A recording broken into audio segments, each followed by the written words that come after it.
안녕하세요. 지방에서 목욕탕을 운영하고 있는 30대 여성입니다. 목욕탕에 일을 하는 건 상상하는 것보다 몸쓸 일이 많은 것 같아요. 그래서 목욕탕을 운영한다고 하면 주변에서는 여자가 목욕탕 운영을 어떻게 하냐며 걱정을 하기도 하네요. 하지만 저는 지금 하고 있는 일에 만족을 한답니다. 깨끗하게 청소된 목욕탕에서 몸을 담그고 피로를 푸는 손님들의 모습을 보면 저까지 기분이 좋아지거든요. 그래서 코로나가 찾아온 요 몇 년간은 참 힘들었네요.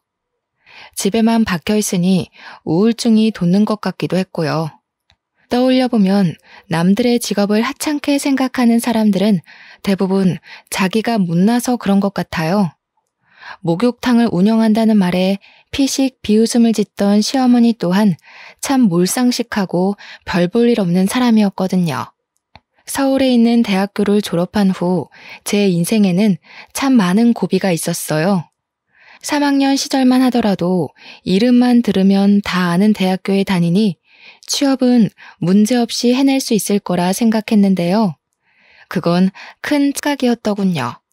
서류를 내는 기업마다 낙방을 하고 실패의 고비를 마시니 그제서야 취업이 얼마나 힘든 일인지 알게 되었죠. 꼭 붙을 거라 예상했던 회사의 최종 면접에서 낙방을 하자 자존심은 가뭄만 밑바닥처럼 말라버렸습니다. 그래서 서울에서의 모든 생활을 접고 부모님이 계신 지방으로 내려가게 되었죠. 지방으로 내려온 후에는 부모님과 함께 있어서인지 마음이 편해졌어요. 아침 일찍 일어나 목욕탕 청소를 하고 카운터를 볼 때면 서울에서는 느낄 수 없던 여유를 만끽할 수 있었거든요. 말일만 되면 부모님이 주시는 용돈을 받을 때면 부모님의 곁에서 평생 이렇게 살고 싶다는 생각까지 할 정도로 목욕탕에서 있는 일상은 참 마음에 들었습니다. 목욕탕을 출근한 지 한 달이 될 즈음 저는 가장 중요한 인연을 만나게 되었어요. 바로 남편이었습니다. 목욕탕 집 딸이라고 하면 사람들의 반응은 두 가지로 갈렸어요. 아직도 목욕탕을 운영하냐면서 칭찬을 하는 사람과 시대에 뒤처져서 전망도 없는 일에 매달린다고 하는 사람 말이에요. 남편은 이 중 후자에 해당되었습니다. 목욕탕에 처음 온 날 남편은 젊은 사람이 카운터에 앉아 있는 것을 신기하게 생각한 듯 보였어요. 그리고 목욕탕에 출근 도장을 찍은 지 일주일이 되어갈 때쯤 조심스레 카운터 테이블을 두드리며 말을 걸어왔죠.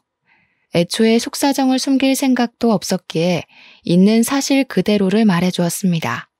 취업에 실패한 것과 죽을 것 같이 힘들어 부모님이 운영하는 목욕탕 일을 도와주면서 시간을 보내고 있는 것까지요. 그랬더니 남편은 큰 상심을 했음에도 다시 자신이 할 일을 찾는 것 자체가 대단하다며 오히려 칭찬을 해주었습니다. 그런 남편의 모습은 정말 의외였어요. 다른 사람들 같았으면 대학교까지 나와 목욕탕 일이나 돕는 저를 꾸짖었겠지만 남편은 오히려 대단하다며 엄지를 치켜 세워줬으니까요. 그 한마디에 그만 남편에게 마음을 빼앗겨버렸죠. 그렇게 시간이 지나고 저희는 투명한 칸막이를 두고 이야기를 나누는 날들이 많아졌어요. 시골에서 젊은 사람을 보는 건 흔치 않은 일인 거잖아요.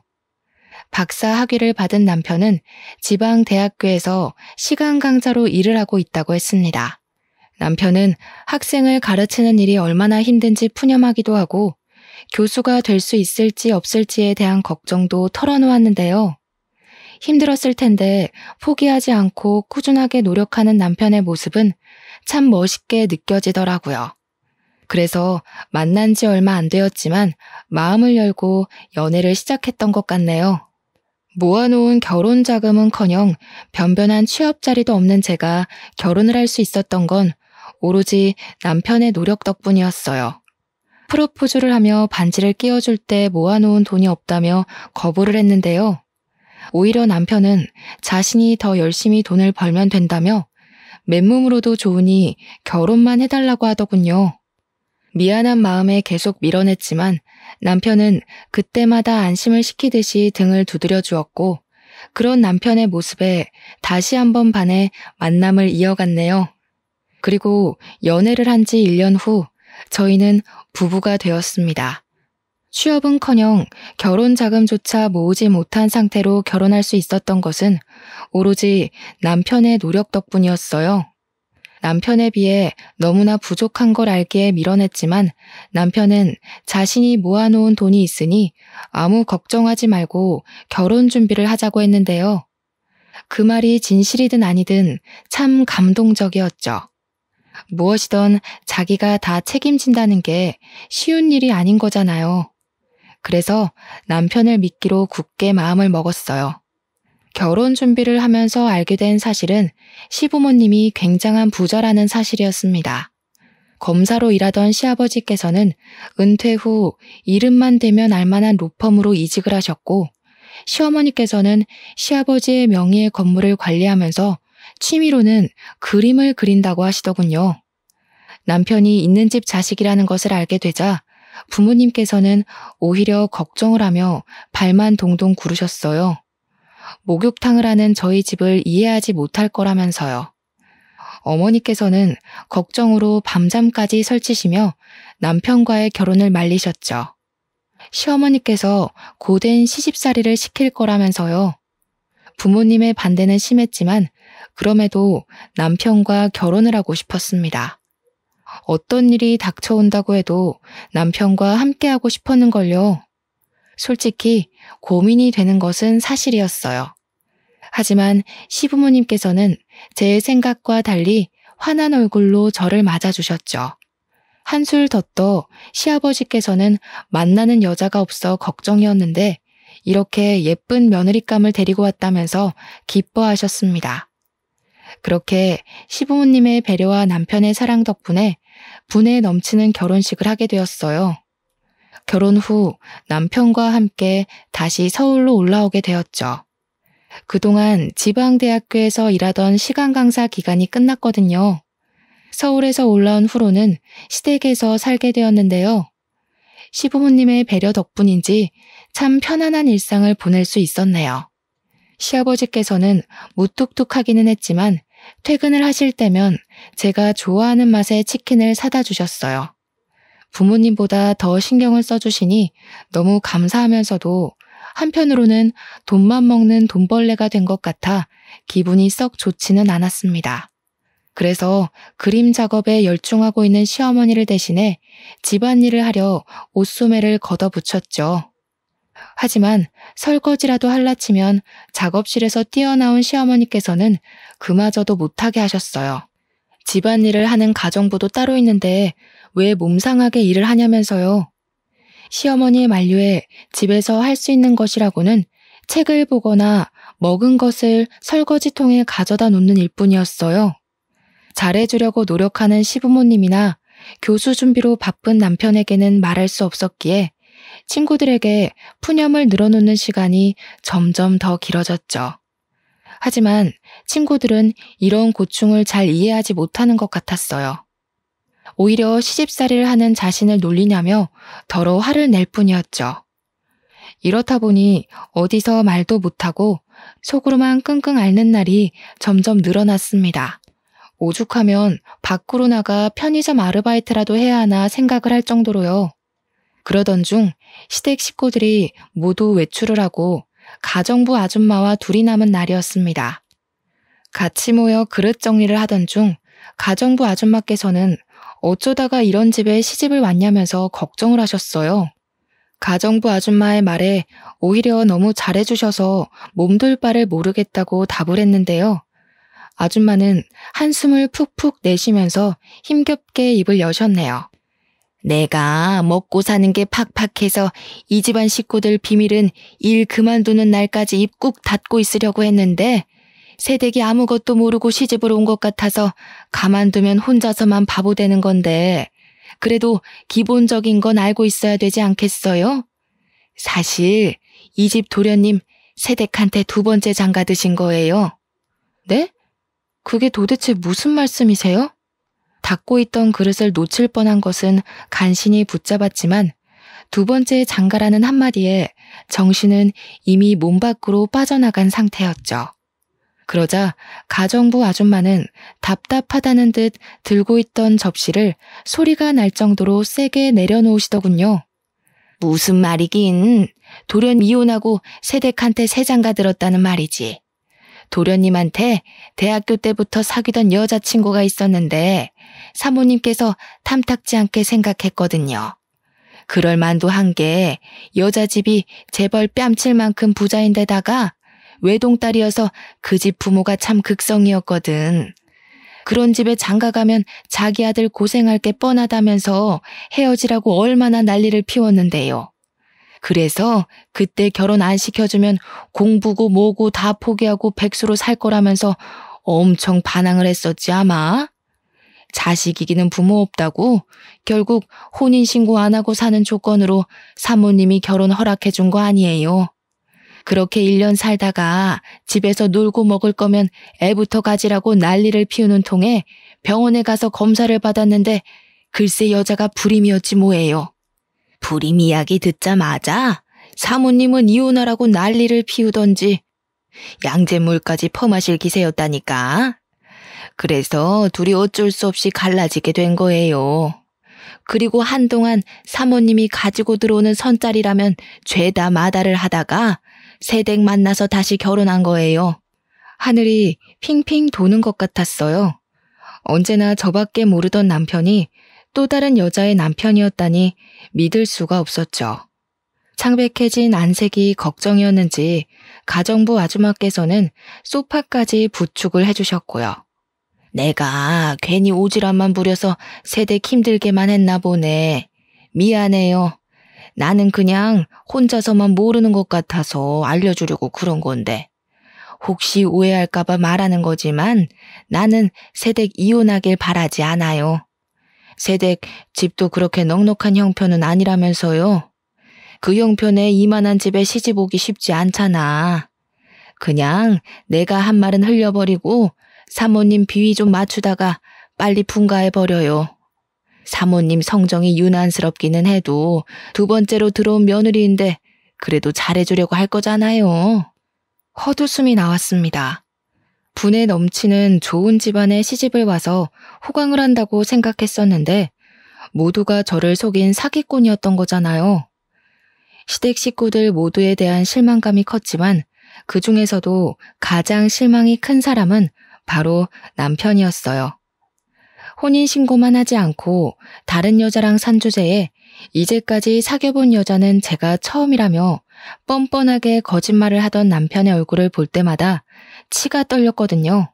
그때부터였어요. 시댁 식구들이 잘해주려고 하는 모든 노력이 가식적인 행동으로 보이기 시작한 것이 말이에요. 시어머니께서는 여전히 딸이 생겨 좋다며 백화점에 가 비싼 옷과 가방을 사주셨지만 하나도 마음에 들지 않았어요. 전처럼 환하게 웃으면서 시어머니와의 시간을 즐길 수도 없게 되었고요. 속을 모르는 시어머니께서는 안색이 안 좋아 보인다면서 보양식을 파는 집으로 손을 끌고 가셨죠. 시어머니께서는 손수 닭다리를 찢어 앞접시에 놔주셨습니다.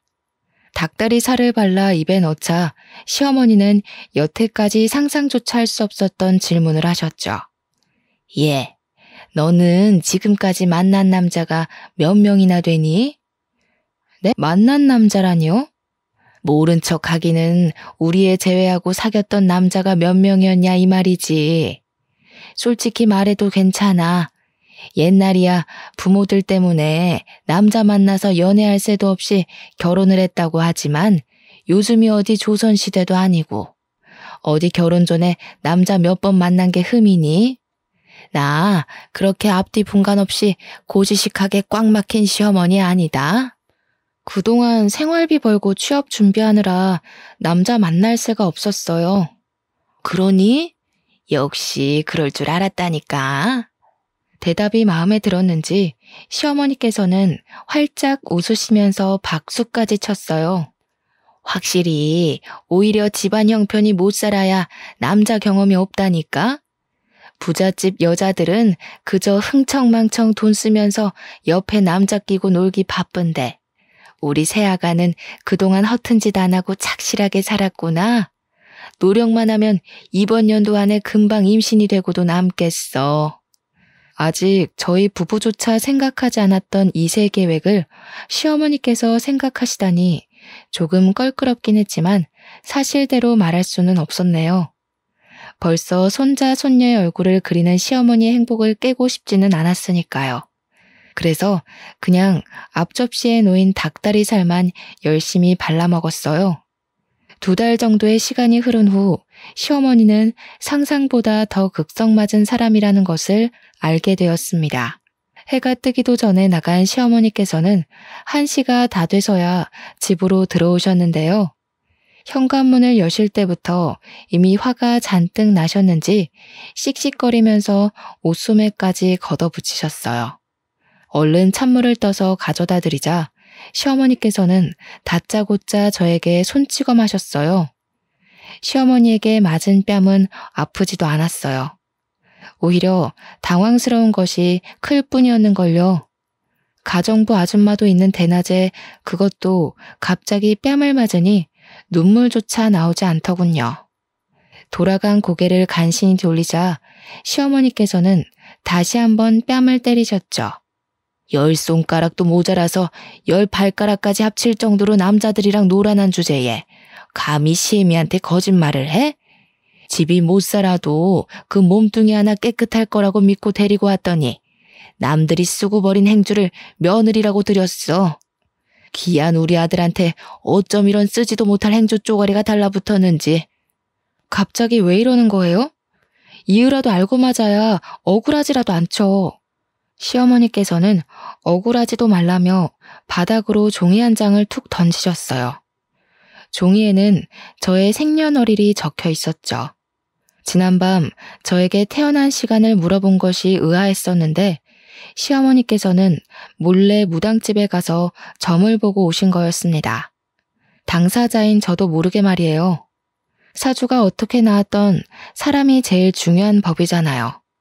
그런데 시어머니께서는 오직 무당의 말만 맹신하는 것 같았어요.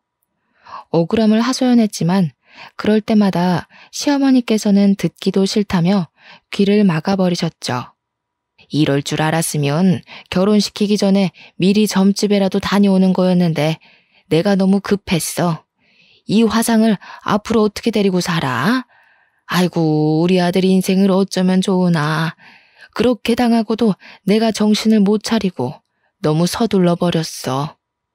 그래, 아무리 구멍난 행주라도 이미 우리 집에 왔으니 어찌됐던 기회는 주마. 올해 안에 아들을 낳아. 그러면 없던 일로 하고 예전처럼 착한 시어머니 노릇하면서 살아주마. 대신 애를 못 낳으면 당장 짐 싸서 친정 목욕탕 청소할 준비나 하고. 한 번만 제 말을 믿어달라고 했지만 시어머니는 이미 제가 여러 남자를 만나 방탕하게 놀았다고 생각하는 모양이었어요. 그래서 변명을 하려고 했지만 소용이 없었죠. 해명을 하려고 해도 시어머니께서는 저를 멀리하셨거든요. 다른 식구들이 있을 때는 전과 똑같이 행동했지만 식구들이 출근을 하면 작업실에 콕 박혀 아예 한마디도 걸지 않으셨습니다. 다시 시어머니와 잘 지내보려 과일을 깎아서 가고 손수 물감 정리도 해보았지만 그런 노력들은 다 헛수고였네요. 쓸데없는 짓 할 시간에 어떻게 하면 애를 뵐지나 생각해라. 아유, 괜히 똥 묻은 개를 주워와서 내가 무슨 고생인지 모르겠다. 자기 똥도 못 닦는 개를 어디다가 쓴다고. 시어머니는 아기를 낳을 때까지 말도 걸지 말라며 경고를 하셨어요. 점점 심해지는 시어머니의 행동에 결국 남편에게 모든 것을 털어놓게 되었습니다.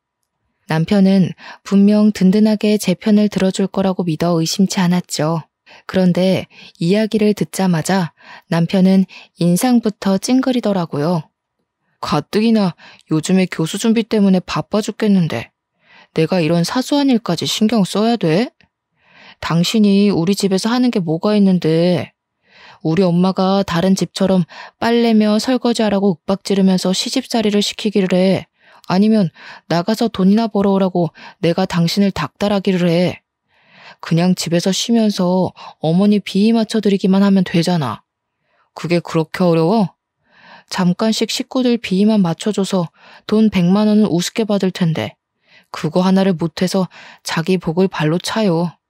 이럴 줄 알았으면 너랑 결혼하는 게 아니었는데. 기본적인 소통이 돼야 비위를 맞춰드리던 뭐든 하지. 아기 낳기 전까지는 나랑 말도 안 하겠다는 어머니한테 내가 무슨 비위를 맞춰드리고 무슨 돈을 받겠어. 그래도 당신은 아들이니까 가서 나 대신에 한마디만 해주면 되잖아. 집사람 발랑 까진 사람처럼 돌아다니지도 않았고 집에서 열심히 공부하고 일만 했다고. 당신 바깥일 때문에 피곤한 건 알지만 그래도 어머니한테 한마디 정도는 해줄 수 있는 거잖아. 나 이대로 가다가는 애 낳기도 전에 산송장처럼 죽어갈 것 같아. 애원했지만 남편은 콧방귀만 낄 뿐이었습니다. 그러면서 남편은 아무렇지 않게 툭 말을 던졌죠. 당신이 그 공부를 혼자서 열심히 했을지 전 남자친구 집에서 열심히 했을지는 나도 모르지. 내가 서울에 있을 때부터 당신을 안 것도 아니고 막말로 나한테 비밀로 하고 다른 남자들 끼고 놀았을 수도 있는 거잖아. 당신도 찔리는 게 있으니까 엄마한테 해명도 못하고 나한테 와서 해결해달라고 난리치는 거 아니야? 그렇게 당당하면 당신이 어머니한테 직접 말을 해도 되는 거잖아. 나도 참 이럴 줄 알았으면 과거 조사라도 싹 해보고 결혼하는 건데. 내가 공부만 하느라 여자 보는 눈이 없어서 그냥 결혼을 해버렸네. 어차피 끝난 인생 다음 생에는 나무처럼 뻣뻣하고 애교도 없어서 부모님이랑 트러블만 일으키는 여자가 아니라 이쁘고 돈도 잘 버는 여자 만나서 백년해로 해야지. 기가 막히더군요. 같이 지낸 시간이 얼마인데 자기가 보지 못했다는 이유로 과거를 의심하고 다른 여자를 운운하다뇨. 금방이라도 실실거리며 다른 여자 이야기를 늘어놓는 남편에게 전 부인에 대한 이야기를 하고 싶었어요. 하지만 목이 메어 쏘아붙이기는커녕 입도 뻥긋하지 못했죠. 그 모습을 보고 남편은 저를 꾸짖었네요. 여우같이 살살 애교 피우면 그냥 넘어갈 문제를 밥 기다리는 곰마냥 버젓이 앉아서 버티고 있으니까 엄마가 더 화내는 거 아니야. 산에 있는 나무를 뽑아와서 산다고 해도 당신만큼 뻣뻣하지는 않을 거야. 무슨 여자가 애교가 없어? 결혼 전 다정하던 모습은 먼지 한 톨만큼도 찾아볼 수 없는 남편을 보며 친구들이 해줬던 말이 기억났어요. 남편은 결혼하자마자 바로 남의 편이 돼서 남편이라는 말이요. 제일 믿었던 남편마저 남의 편이라는 것을 알고 나니 실망감과 우울감이 동시에 덮쳐왔죠. 시댁 가족들은 여전히 이전과 똑같이 행동했지만 전처럼 기뻐하거나 같이 어울릴 수가 없었어요. 더 이상 시댁에 있는 것이 편하지도 즐겁지도 않았으니까요. 아무도 없는 곳에서 교모하게 괴롭히는 기술을 답답하게 만들었고 말끝마다 잘못을 운운하는 남편은 머리를 지끈거리게 만들었습니다. 더 괴로운 것은 시어머니의 아이 타령이었어요. 시어머니께서는 아들은 언제 가질 거냐면서 1시간에 한 번씩 닥달을 하셨죠. 시간이나 장소를 가리지 않고 말이에요. 화장실에 문을 잠그고 샤워를 하고 있을 때면 시어머니께서는 불쑥 열쇠로 화장실 문을 열고 들어와 애도 안 가져놓고서는 속편하게 샤워나 하고 있다며 꼬투리를 잡았는데요. 정작 잦은 출장과 야근으로 집에도 들어오지 않는 남편을 내버려 두고 엉뚱한 곳만 피가 날아 긁는 시어머니가 너무 미웠어요. 임신하는 것이 혼자 노력해서 되는 일이었다면 혼자서 어떻게든 해보겠지만 임신이라는 것이 손뼉을 마주쳐야 하는 거잖아요. 처음에는 남편의 교수 준비로 인해 시간이 없다고 해명을 했지만 그럴 때마다 귀를 닫고 잊지도 않은 과거를 운운하며 모든 책임을 떠넘기는 시어머니의 모습에 해명하는 것 또한 포기하고 말았네요. 목이 터져라 말을 해줘도 시어머니께서는 귀가 들리지 않는 사람처럼 그저 자기 할 말만 하기 바쁠 게 뻔했으니까요. 시어머니를 걸고 넘어지면 분명 남편이 화를 낼 것이 뻔했지만 그래도 이번만큼은 그냥 있을 수가 없었습니다. 개인 생활까지 침해하면서까지 애를 낳으라고 닥달하는 시어머니를 무슨 수로 혼자 막을 수 있겠어요. 그래서 12시가 넘어서야 집에 들어온 남편을 화장대에 앉히고 이야기를 했죠. 아이를 갖자고요. 당신, 그 머리 말이야. 왜 달고 다니는 거야? 사람이면 최소한 생각을 하고 다녀야지. 지금 교수 임용이 얼마 남지도 않았는데 다짜고짜 애부터 갖자고 하면 그건 생각 없는 거를 떠나서 아예 뇌가 없는 거 아닌가? 자꾸 시간이 남아 돌아서 헛소리나 하나 본데 그렇게 할 게 없으면 아주머니 도와서 집안일이라도 좀 해. 집에서 놀고 먹게 해줬더니 남편 말은 밟아서 꿈틀거리는 지렁이만큼도 생각 안 하는 것 같은데 그럴 거면 집에서 농땡이 부리지 말고 나가서 편의점 아르바이트를 하던 고깃집 불판을 갈던 해. 바쁜 사람 짜증나게 신경 긁지 말고. 서러워지더군요. 아무 생각 없이 아이를 갖자는 것도 아니고 시어머니의 등살 때문에 어쩔 수 없이 아이를 갖자고 한 건데 남편은 그것마저 못마땅하게 생각하는 듯 했어요. 이리저리 무시를 당하자 이럴 거면 차라리 결혼을 하지 말고 작은 회사로라도 취업을 할 거라면서 후회를 했죠.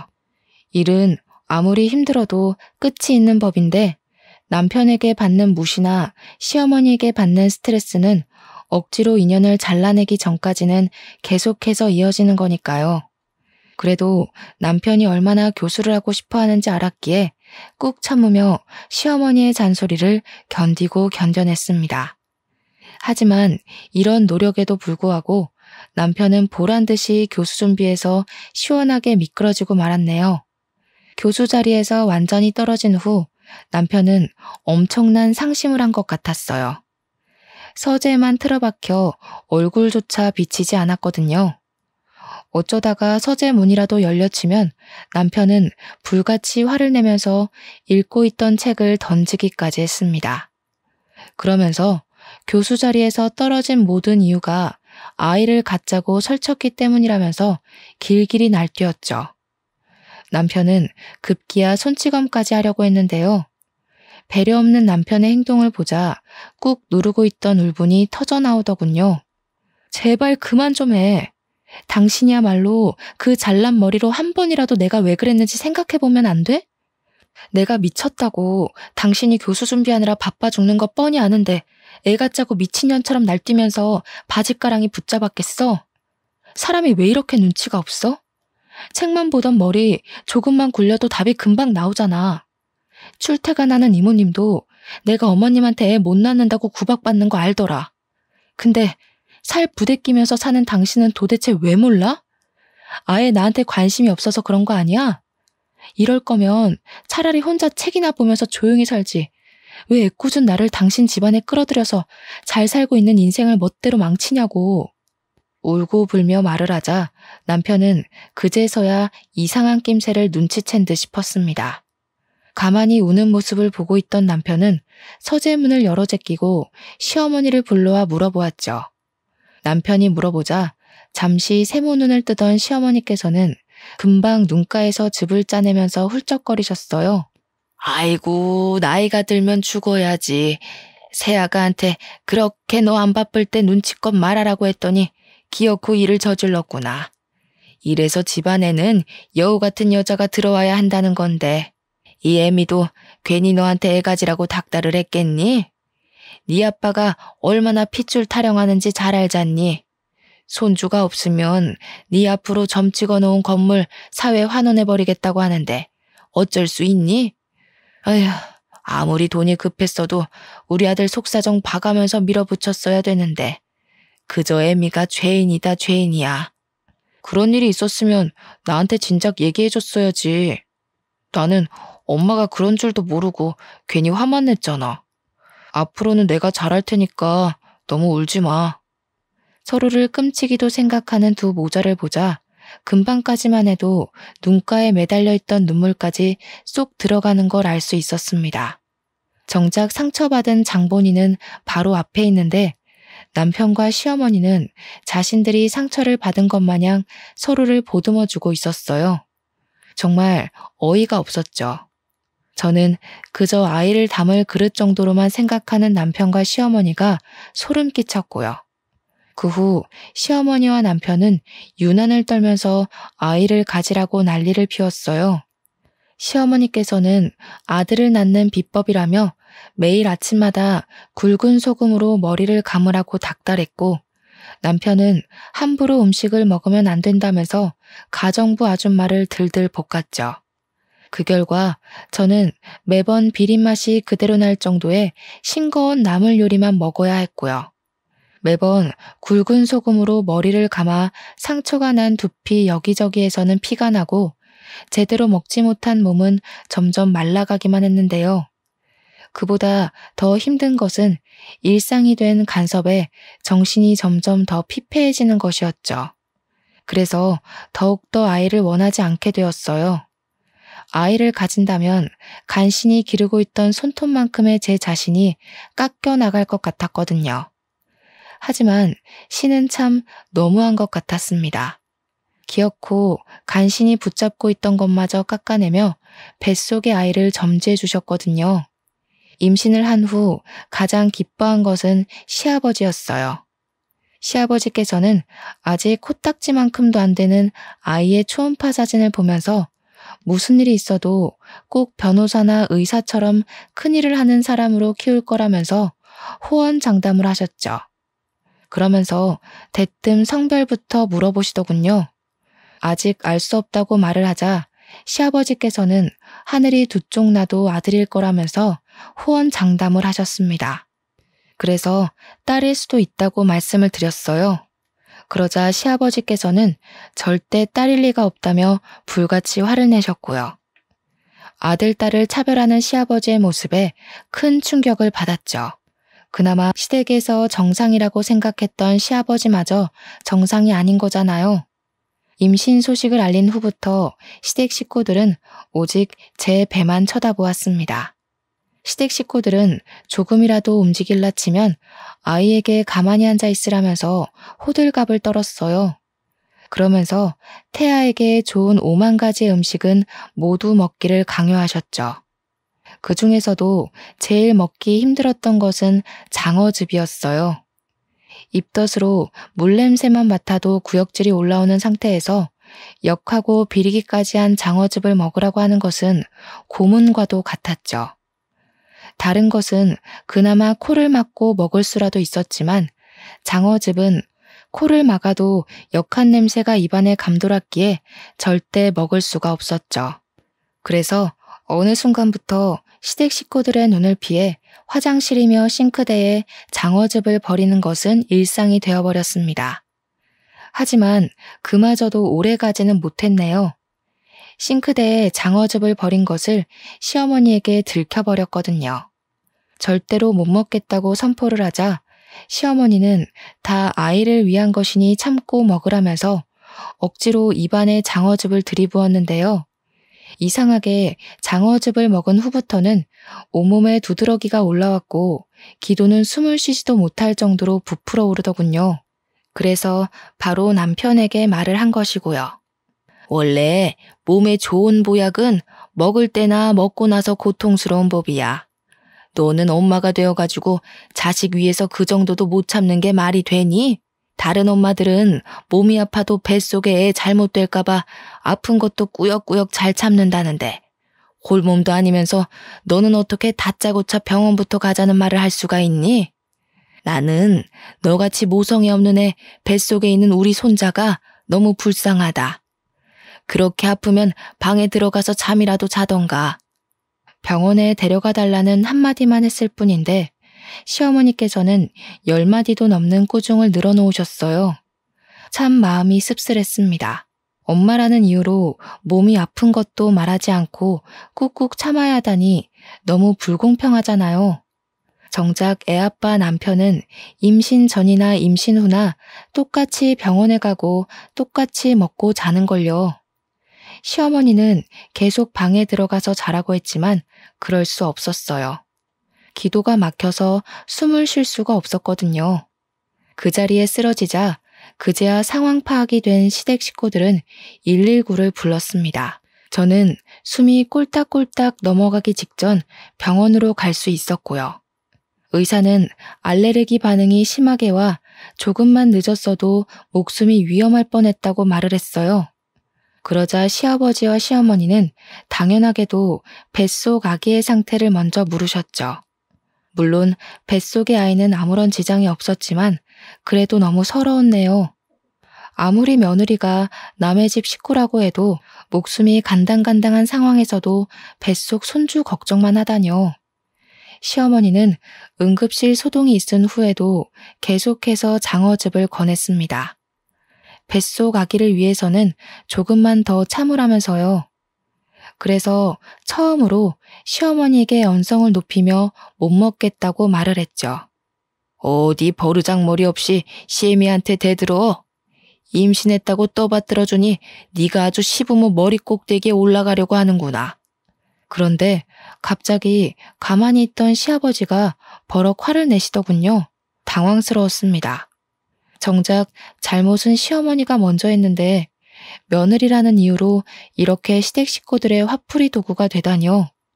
처음에는 당황스러웠지만 남편의 말을 듣고 나니 시아버지께서 왜 그렇게 시어머니에게 쩔쩔매시는지 알겠더라고요. 시아버지께서도 처음에는 부자가 아닌 평범한 집안의 아들이었다고 했습니다. 오히려 부모님이 일찍 돌아가셔서 부자는커녕 어려운 형편 속에서 공부를 하고 학교를 다녔죠.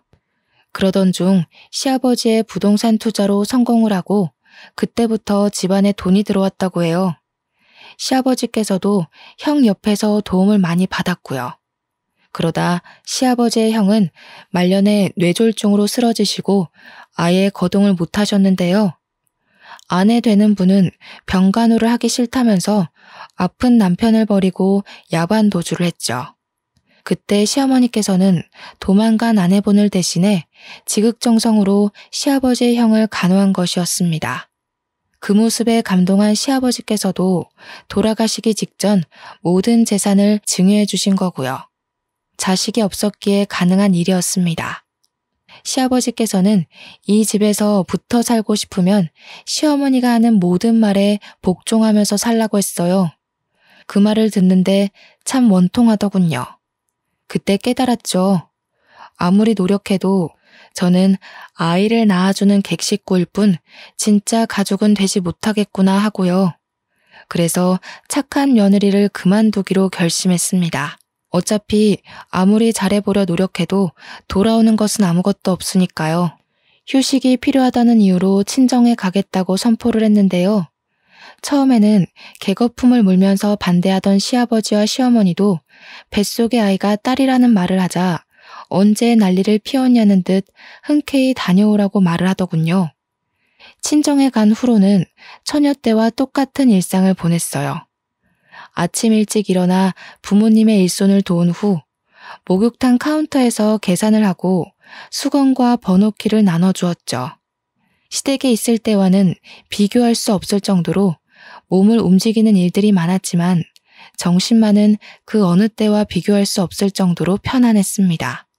그러던 중 언제부턴가 노숙자 한 명이 목욕탕 앞을 서성거리며 왔다 갔다 거렸어요. 처음에는 그냥 넘어갔지만 일주일 넘도록 목욕탕 앞에서 기웃거리다 보니 호기심이 들었죠. 그래서 왜 목욕탕 앞을 서성거리냐고 물어본 것이고요. 목욕을 하고는 싶지만 3,000원밖에 없어서 목욕탕 앞을 서성거리기만 한다고 대답을 했습니다.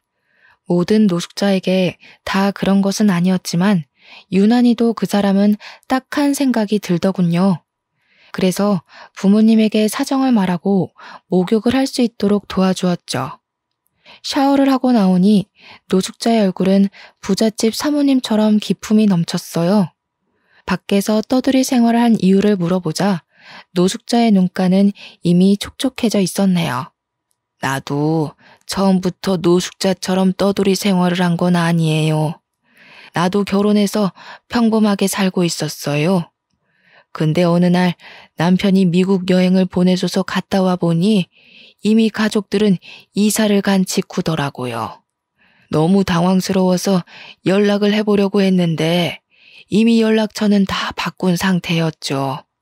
친정 식구들이 있었으면 수소문해서라도 남편을 찾아내서 위자료라도 받아냈을 텐데 친정 식구들도 없고 친구들도 없어서 지금까지 그냥 도망간 남편 원망만 하면서 이러고 살고 있네요. 노숙자의 사정은 참 딱했습니다. 부모님도 저랑 같은 생각이었고요. 그래서 노숙자에게 목욕탕 끝쪽에 있는 쪽방에서 지낼 수 있게 한 후 목욕탕 일손을 도와주는 대가로 월급을 드렸죠. 노숙자는 오갈 데 없는 자신을 먹여주고 재워주는 것만으로도 감사한데 이렇게 월급까지 주니 감사해서 몸둘 바를 모르겠다고 했어요. 노숙자는 저희 식구들을 은인이라고 생각했지만 그렇지만도 않았어요. 노숙자는 손도 야무지고 일머리도 좋아서 오히려 저희가 노숙자의 덕을 더 많이 보았거든요. 그렇게 막달까지 노숙자의 도움 덕분에 친정에서 편하게 지냈네요. 그러던 중 출산일이 다가오자 시어머니는 귀신같이 전화를 걸어서 빨리 서울로 올라오라고 닥달을 했습니다. 친정에 더 있고 싶은 마음이 굴뚝 같았지만 제대로 된 산부인과도 없는 곳에서 아이를 낳을 수는 없었기에 서울로 올라갈 수밖에 없었어요. 다음 날 버스표를 예매하려고 하는데 웬일로 남편이 목욕탕 앞에 와 있더군요. 하지만 기뻐할 새도 없이 남편은 또 혀를 함부로 놀렸죠. 남편은 돈 버느라고 밖에 나가서 개고생을 하는데 임신한 당신은 친정으로 홀랑 가서 양껏 먹고 늘어지게 자고 아주 편했겠어? 얼굴에 살 올라온 것 봐. 세상 여자들이 전부 임신했다고 당신처럼 퍼져서 뒤룩뒤룩 살찌는 건 아닐 텐데. 나랑 같이 맞벌이 할 거 아니면 당신도 애 키우면서 틈틈이 운동도 하고 집안일도 좀 하고 그래. 그동안 나는 우리 식구들 때문에 잘 먹고 잘 놀았잖아. 이제는 정신 차리고 일할 때도 됐지. 당신 애 낳고 나면 가정부도 그만 나오라고 할 거니까 그런 줄 알고 미리 집에 가서 집안일 어떻게 할지 가정부 아줌마한테 보고 배워. 너무 어이가 없어서 웃음이 나올 정도였습니다. 그동안 시댁 식구들 때문에 힘들어 우울증까지 온 사람한테 편하게 지냈다뇨. 예전에는 어차피 이해하지도 못하는 남편에게 말해봤자 입만 아프다고 생각했었지만 그럴수록 힘들어지는 건 저뿐이라는 걸 알았어요. 그래서 지금까지 시댁에서 지내면서 불편하고 힘들었던 것들을 다 쏟아내었죠. 그 머리로 도대체 어떻게 공부를 했나 몰라. 내가 시댁에서 지내면서 얼마나 초췌해져 가는지 제일 가까이 본 사람 입에서 그동안 편하게 지냈다는 이야기가 나와. 임신 전에는 사이비 종교에 미쳐서 만나지도 않은 남자 만났다고 추궁하면서 사람 피 마를 정도로 괴롭혀놓고 임신하고 난 후에는 알레르기 때문에 먹지도 못하는 장어즙을 뱃속에 있는 애 생각해서 퍼마시라고 강요하는 시모가 눈 떠서 감을 때까지 괴롭히는데 당신 같으면 편하게 지낼 수 있겠어? 매번 낙방하는 교수 자리에 목매지 말고 집안 돌아가는 꼴이나 살펴. 최소한 남편이면 아무리 자기 부모가 중요해도 귓구멍이라도 열고 아내 말 정도는 들어줬어야지. 당신만 내 편이었어도 나 이 정도로 막 나가지는 않았을 거야. 나한테 한 가지 아쉬운 게 있다면 그건 당신도 똑같이 귓구멍 막힌 사람들이랑 살 기회가 없다는 거야. 참나. 목욕탕에서 물이나 퍼나를 뻔한 인생 부잣집 사모님으로 만들어줬더니 별소리를 다 하네. 그래, 우리 엄마 때문에 당신이 스트레스 받아 하고 고생한다고 치자. 근데 아무것도 없는 당신이랑 결혼해줬으면 이 정도는 당연히 받아들여야 되는 거 아니야? 막말로 장인어른이랑 장모님이 잘 살아서 우리 집이랑 급이 맞는 것도 아니고 그렇다고 당신 능력이 뛰어난 것도 아니잖아. 남편 덕에 서울에 50평도 넘는 아파트에서 생활비 받아가면서 사는 거면 이 정도는 당연히 참아야지. 낮에는 사람 면전에 대고 아무렇지도 않게 흉보는 시어머니 막말 참고 밤만 되면 인상 찡그리고 들어와서 살에 걸린 것도 내 탓하는 남편 성질 받아내면서 3년 넘게 살았어. 근데도 내가 더 참아야 할 게 있어? 나 어머니랑 당신 얼굴만 봐도 구역질이 나서 시댁에 있는 동안 밥 한 술도 마음대로 못 먹으면서 살았어. 잘난 당신이랑 어머니 비위 맞추느라. 내가 목욕탕 집 딸인 게 당신네 식구들 욕바가지 될 정도로 잘못된 일인 거야? 애초에 이럴 거면 결혼하자는 말을 꺼내질 말던가. 이제야 말하는 거지만 나야말로 당신 인생 구제해준 거 아닌가? 이혼해서 쳐다도 안 보는 별 볼 일 없는 남자랑 살아준 거잖아. 제발 어머니 치마폭에 안겨서 현실인지 망상인지 구별도 못하고 살지 말고 현실을 좀 봐. 나니까 그동안 당신네 식구들 비위 맞추면서 살아준 거지. 다른 여자 데려왔어 봐. 금방 도망가다 못해 어머니한테 피해 보상금 내놓으라면서 바락바락 대들기까지 했을걸? 이혼 이야기가 나오자 남편은 당황하는 눈치였어요. 그럴 수밖에 없었죠. 시어머니나 시아버지도 남편의 이혼에 대해서는 입도 뻥끗 안 했거든요. 이혼한 게 뭐? 내가 이혼을 20번이고 30번이고 했다고 쳐도 내세울 거라고는 달랑 낡아 빠진 목욕탕밖에 없는 당신보다야 100배 1000배 나아. 결혼정보회사만 가도 나랑 결혼하겠다고 줄 서는 여자가 널렸는데 당신은 나랑 이혼하면 재혼이나 제대로 할 수 있겠어? 재혼 상대가 남편 신경이나 긁는 쥐새끼인 줄 알았으면 나라도 밖에서 그냥 엄마가 뭐라고 떠들던 본처 데리고 사는 건데 조강지 쳐버리고 재혼한 내 잘못이지 누굴 탓하겠어? 이미 혼인신고까지 한 마당에 다시 과거로 돌아갈 수도 없으니까 당신은 그냥 내 옆에서 앞으로는 애엄마 노릇이나 하면서 쥐 죽은 듯이 살아. 자신이 이혼했음에도 잘못한 것을 아는 것은커녕 반성조차 안 하는 남편의 태도는 어이가 없었는데요. 더 기가 막힌 것은 남편의 행동이었습니다. 보통 사람이라면 아무리 화가 났다고 하더라도 임신 막달인 아내를 두고 혼자서만 차에 올라타지는 않을 거잖아요. 하지만 남편은 자신의 기분이 상해 도저히 데리고 못 가겠다면서 알아서 서울로 올라오라고 하더군요. 그러면서 정말로 차를 타고 혼자서 쌩하니 가버렸고요. 짐을 가지고 내려오던 어머니와 아버지께서는 흔적도 없이 사라진 남편에 대해 물으셨어요. 임신 전이었다면 전처럼 밝은 척 변명을 둘러댔겠지만 이제는 그럴 자신이 없었네요. 그래서 시댁에서 어떤 취급을 받았는지와 남편이 어떻게 대했는지도 하나도 빠짐없이 다 이야기를 했죠. 이야기를 전해 들은 부모님은 경악을 하셨습니다. 아무리 자신들이 잘 사는 집이라지만 귀한 남의 집딸을 종부리듯이 휘어잡는 게 말이 되냐면서요. 정말 서러웠어요. 어머니와 아버지께서는 한마음 한뜻으로 아이 때문에 참고 살지 말고 힘들면 언제든지 이혼해도 좋다고 말씀을 해주셨죠. 옆을 든든하게 지켜주시는 부모님을 보자 느껴졌어요. 이 세상에 내 편이 있다는 것이 얼마나 대단하고 마음 따뜻해지는 일인지 말이에요. 남편과 시댁 식구들이 저에게 한 짓은 용서받지 못할 정도로 나빴지만 아이는 낳아야 했기에 부모님과 같이 서울로 향했죠. 제대로 된 병원은커녕 산부인과도 없는 본가에서는 아이를 낳을 환경이 안 됐거든요. 아버지의 차를 타고 향하는 시골의 풍경은 참 슬프더군요. 빠르게 지나가는 나무들을 보면 울컥 눈물이 차오르기도 했고요. 그렇지만 울 수는 없었어요. 여기서 더 슬퍼했다가는 부모님뿐만 아니라 뱃속에 있는 아이에게도 참 미안한 일이니까요. 그래서 눈물을 꾹 참고 창가를 봤죠. 그런데 그때 집채만한 화물차가 바로 저희 앞으로 돌진을 했습니다. 아버지는 핸들을 꺾으며 화물차를 피해보려고 했지만 이미 화물차는 저희 앞으로와 그대로 차를 들이박았어요. 손 쓸 틈도 없이 일어난 사고에 차에 타고 있던 모두가 속수무책으로 사고를 당할 수밖에 없었죠. 눈을 뜬 곳은 병원이었어요. 양옆으로는 시댁 식구들이 버티고 서 있더군요.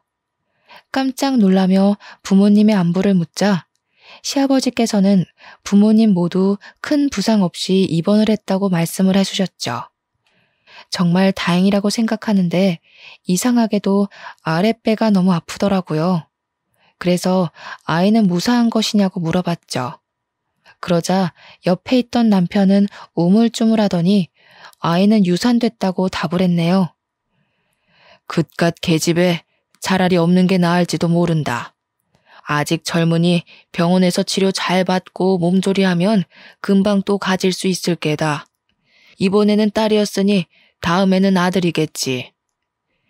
10달 동안 품고 있던 아이가 한순간에 없어졌다고 하니 참 마음이 복잡했어요. 남편과 시부모님에게 구박을 받을 때에는 서러웠고 부모님이 함께 교통사고를 당했을 때는 슬펐지만 아이를 잃은 감정은 말로 표현할 수가 없었네요. 정말 그 어떤 슬픔이 온다고 해도 이것보다 더한 것은 없다고 생각했죠. 저의 아픔을 알았는지 이번만큼은 시댁 식구들도 입을 꾹 다물고 있었습니다. 시아버지께서는 몸조리를 하라면서 5만 원짜리 지폐 다발을 내미셨어요. 남편은 미역국을 받아와 직접 떠먹여 주기까지 했죠. 시어머니께서도 안타까운 듯이 바라보셨는데요. 시아버지와 남편이 일 때문에 자리를 비우자 금세 본색을 드러내셨네요. 병실문이 닫히자 시어머니는 미역국을 그대로 들어 머리에 엎어버리셨습니다. 그리고는 마음을 도려내는 말도 서슴지 않고 내뱉으셨죠. 그 애가 얼마짜리인데 칠칠치 못하게 간수 하나 제대로 못해서 흘리고 다니는 거야. 딸이어도 처대라고 우겨서 강남의 아파트 한 채는 받아낼 수 있었을 텐데. 누가 목욕탕집 딸 아니랄까봐. 아주 아이까지 말끔하게 씻겨나가게 했구나. 이제 보니 우리 아들이 교수 자리에서 미끄러진 것도 다 니년 탓이었어. 너 솔직히 말해보거라. 핑계로 친정 내려간 것도 네 부모랑 같이 우리 아들 앞길에 비누칠해서 미끄러지게 하려고 그런 거지? 요즘에 우리 집에 왜 이렇게 안 좋은 일이 많이 생기나 했더니 다 니년 탓이었었어. 지금은 내가 두 눈 시퍼렇게 뜨고 있어서 망정이지. 나중에 내가 없으면 얼씨구나 좋다구나 하고 우리 집 재산이며 우리 집 명성이며 씻겨 내려갈 텐데. 너 같은 화상을 계속 우리 집 식구로 들 수는 없지. 긴 말 필요 없다. 이혼 절차 그런 거 다 필요 없이 그냥 짐만 싸서 나가. 어머니, 아들이 능력 없이 떨어진 걸 왜 제 탓을 하세요? 저 어머니가 목욕탕집 딸내미라는 거 걸고 넘어질 때마다 너무 어이가 없었어요. 저희 부모님이 도둑질하는 걸 가르치셔서 시댁 물건에 손을 댄 것도 아니고 시집 와서 한 거라고는 손바닥 뒤집듯 앞뒤 다른 어머니 비위 맞추면서 시집사 참은 게 다인데 그게 그렇게 못마땅하셨어요? 자꾸 이상한 이유로 걸고 넘어지시지 말고 그냥 없는 집 딸 주제에 귀한 외동아들 가로채간 게 마음에 안 든다고 솔직하게 말씀하세요. 근데 어머니도 참 웃기세요. 임신하라고 난리칠 때는 언제고 이제 와서 이혼이라뇨? 강요 안 하셔도 잘난 어머니 아들이랑 이혼은 할 건데요. 그래도 제가 그동안 어머니한테 당했던 수모 때문에 빈손으로는 못 나가겠네요. 차내고 싶으시면 양손에 달걀이라도 쥐어주세요. 그동안 언감생신 꿈에도 못 꿀 집에서 먹여주고 입혀준 것만으로도 감사해야지. 이래서 쥐새끼한테 부스럭이라도 쥐어주지 말라고 하는 건데 내가 착해도 너무 착했지. 싹수가 노란 걸 진작 확인하고 쥐덫을 놨어야 하는 건데. 너 같은 거한테는 지금 들고 있는 돈 봉투도 가분한 건데. 왜 이러세요? 당장 내놔. 애도 흘린 주제에 뭘 잘했다고 돈까지 탐내? 너같이 돼버러진 것한테 나는 10원 한 장 못 준다.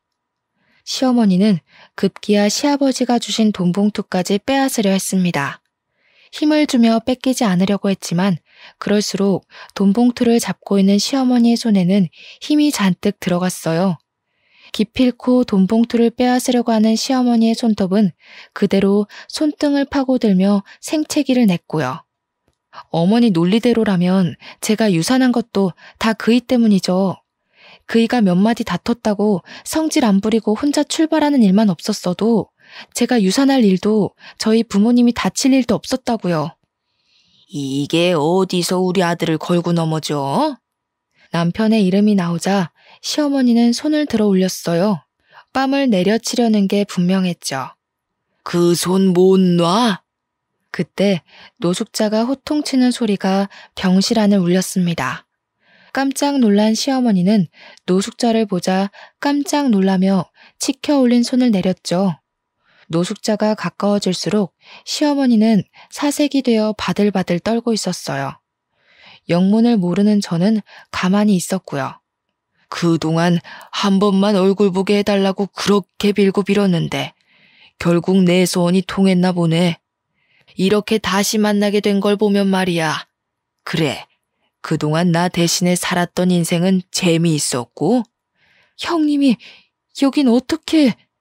남에게 고개 숙이는 것을 제일 싫어하던 시어머니는 바닥에 붙어있다시피 엎드려 노숙자에게 고개를 조아렸어요. 그런 시어머니를 내려보던 노숙자는 검은 봉지에 있던 죽을 꺼냈고요.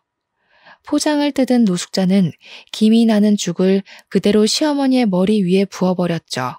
나는 누구랑 달리 인정이 넘쳐서 말이야. 마지막 가는 길인데 귀한 보양식 정도는 머리에 엎어줄 수도 있지. 앞으로는 길바닥에서 나 앉을지도 모르는데 충분히 영양 보충해야지. 형님 정말 왜 이러세요? 시어머니가 머리에 묻은 죽을 털어내자 노숙자는 곧장 시어머니의 뺨을 쳤는데요. 거기서 끝나지 않고 병실이 떠나가라 소리를 지르더군요. 이 몹쓸년! 노숙자가 시어머니를 거세게 몰아세우자 시모는 눈물을 뚝뚝 흘리며 무릎을 꿇었는데요. 시어머니가 노숙자를 부르는 모습이 참 가관이더군요. 형님이 머리 깎고 절에 들어가라면 들어가고 눈에 띄지 말라고 하면 집에 박혀서 쥐 죽은 듯이 살게요. 그러니까 이제 그만 화 푸시고 용서하세요. 지나간 과거 탓해봐야 뭐하겠어요. 다 용서하고 잘 사는 게 중요한 거잖아요. 노숙자는 자신의 인생을 내놓으라면서 시어머니의 멱살을 잡았어요. 그리고 그동안 시어머니가 꼭꼭 숨겨뒀던 진실이 밝혀졌네요. 노숙자는 시아버지가 그렇게 욕하던 형수였던 것이었죠. 시아버지는 형의 병수발을 들기 싫어하던 형수가 도망갔다고 알고 있었는데요. 사실은 그게 아니더군요. 형이 죽으면 모든 재산이 노숙자에 갈 것을 염려한 시어머니가 미국으로 여행을 보내준다며 거짓말을 한 후 노숙자를 내쫓고 자기가 그 자리를 차지했던 것이었어요. 노숙자는 당장 모든 사실을 시아버지에게 알릴 거라면서 시어머니의 핸드폰을 빼앗으려고 했어요. 시어머니는 차라리 자기를 죽이라면서 절대로 핸드폰을 빼앗기지 않으려고 했고요. 상황이 여의치 않아지자 노숙자는 당장 시아버지에게 전화하라고 말했습니다. 시어머니는 앞으로는 며느리 대접을 잘해줄 테니 절대 전화하지 말라며 어떻게 해서든 시아버지와 노숙자가 만나는 것을 방해하려고 했죠. 하지만 제가 시어머니의 말을 들을 이유는 없었어요. 그래서 바로 시아버지에게 전화를 걸었죠. 한 사람의 인생을 송두리째 빼앗은 시어머니를, 더더군다나 그동안 못된 짓만 일삼아온 시어머니를 감싸줄 이유는 없는 거니까요. 형수가 나타났다는 말에 시아버지는 모든 일을 뒤로하고 다시 병원으로 달려오셨습니다. 그리고 지금까지 모든 일을 전해 듣고서는 오열을 하셨네요. 형님이 죽을 때까지 형수님을 얼마나 보고 싶어하고 원망했는지 제일 잘 알던 사람이 어떻게 이런 끔찍한 짓을 저질러? 아무리 사람이 돈에 눈이 멀어도 그렇지 천륜도 저버린 당신이 사람이야? 당신이 이렇게 끔찍한 짓을 벌인 줄도 모르고 반평생 동안 형수 욕만 했으니 내가 너무 창피해서 지금 형수 얼굴을 볼 수가 없어. 그 후 시아버지는 그동안의 일을 속죄한다면서 노숙자에게 자신의 재산 중 절반을 뚝 잘라 넘겨주었어요. 남은 재산은 자신이 죽은 뒤 사회에 모두 환원한다고 하셨고요. 시아버지의 결정에 시어머니와 남편은 쌍수를 들며 반대를 했지만 시아버지의 뜻을 굽히지는 않으셨답니다. 시아버지께서는 가족의 인생을 빼앗은 죄인은 돈을 가질 자격이 없다면서 못을 박으셨거든요. 결국 본전도 못 찾은 시어머니는 자리에 드러누웠고 시아버지의 재산만을 누리며 그동안 교수 준비도 게을리하던 남편은 한 입시학원의 국어 강사로 취업을 했네요. 일을 다니게 되자 남편은 먼저 사과를 해오더군요. 그동안 자신이 시어머니의 치마폭에 쌓여 아픔을 헤아리지 못했다면서요. 이번 일을 계기로 남편은 정말 자신이 무엇을 잘못했고 어떤 것을 바로잡아야 하는지 알게 된 것 같았지만 지금은 잠시 본가에 내려와 목욕탕 일을 도와드리고 있어요. 아직은 남편을 용서할 마음이 없거든요. 노숙자는 유산을 상속받은 후에도 계속 저희 부모님과 가깝게 지내면서 목욕탕 일을 도와주고 있는데요. 저희 가족들에게 보답을 하고 싶다면서 지방의 아파트를 한 채씩 사주었네요. 이런 걸 보면 신은 참 불공평한 것 같으면서도 공평한 것 같습니다. 권선징악에 대한 것이라면 더더욱요. 여러분께서는 저처럼 악한 사람을 만나지 않고 언제나 선한 사람만 만나며 평탄한 인생을 살길 바랄게요. 혹시라도 이미 악한 사람을 만나 마음고생을 하고 있다면 너무 걱정하지는 마시고요. 죄를 살아서 받을지 죽어서 받을지는 모르지만 다른 사람을 괴롭힌 악한 이들은 언제나 심판을 받게 되어 있거든요. 긴 사연 들어주신 여러분, 감사합니다.